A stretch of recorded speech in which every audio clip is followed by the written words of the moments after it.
बाकी तो जितने भी नियम हैं पालन करते तो बड़ी अच्छी बात है। सुंदर वस्त्र पहनो, नीचे सैया बनाओ 7 दिनों तक, नीचे सैया पर सो, कुछ अच्छे फलाहार लो। लेकिन अब अगर फलाहार ले और बाकी यहां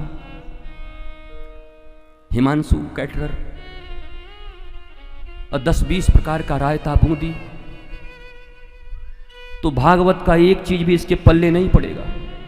ये 7 दिन के बाद जाएगा तो बड़ा रायता बूंदी, बूंदी रायता सब्जी, रायता बूंदी, बूंदी रायता सब्जी, क्योंकि 7 दिन तक खा नहीं रहा है, उसके चित्त में रायता चढ़ जाएगी, बूंदी चढ़ जाएगा। इसलिए श्रीमद् भागवत कहती है, व्यास जी कहते हैं कि भैया कैसे सुनोगे ये महत्वपूर्ण नहीं है, जिस विधि से तुम सुन सको वही विधि तुम्हारे लिए अमूल्य निधि बन जाएगी, बस सुनना जरूरी है। तो श्रीमद् भागवत सुनना, ऐसा गुरु की वाणी सुननी है। कैसे सुननी है कोई बात। हाँ, लेकिन अब कोई अच्छे से सुन रहा हो तो उसको मना मत करना। कोई उपवास रह के सुन रहा हो तो हमारे यहाँ तो एक से एक मंथरा हैं, चले आए उपवास रह के, गुरुजी बोले कि खूब खा के सुनो। अब उसका मर्जी है, उपवास रह के सुन रहा है, तुम क्यों जबरदस्ती का दर्जी बन रहे हो उसके पीछे। सुनने दो, सबको बस प्रेरित करो, प्रेरणा दो कि सुनो, सुनना महत्वपूर्ण है।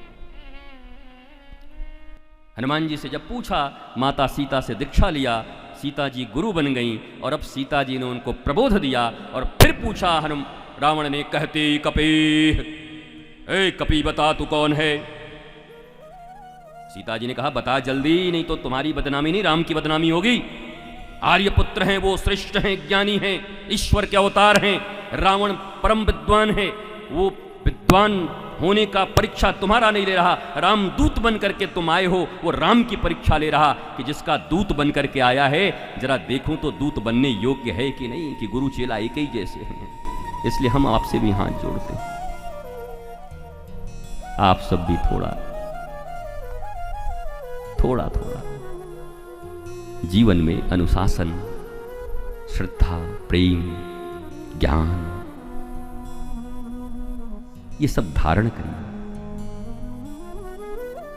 संत से, ऋषि से, मुनि से, गुरु से मिल के कोई जाए और बाहर उचक्कों से मिल ले, आपकी उचक्का वृत्ति हो, चौर्य वृत्ति हो, काम वृत्ति हो, तो थोड़ा कंफ्यूजन हो जाता है।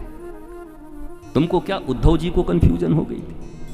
उद्धव के गुरुजी ने कहा था कि कृष्ण भगवान है, कश्मीर से पढ़ के आए और यहां जब आए मथुरा में तो देखे इसमें तो एक को गुण भगवान का नहीं,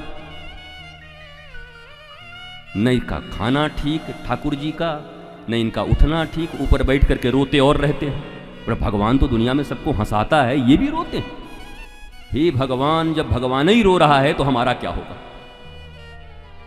बोला भगवान रोते, यमुना जी की तरफ देख करके, गोपियों को याद करके, नंद बाबा को याद करके, यशोदा को याद करके, अपने ब्रज को याद करके, वृंदावन को याद करके अजस्र अश्रुपात करते श्री कृष्ण, लीला श्री कृष्ण, प्रेम पुंज श्री कृष्ण। और उद्धव के मन में बड़ी खदबदहट हो जाती है कि भाई ये भगवान है कि साधारण इंसान के लायक भी काम नहीं है, बड़ा मुश्किल है। तोता ज्ञान से काम नहीं चलता।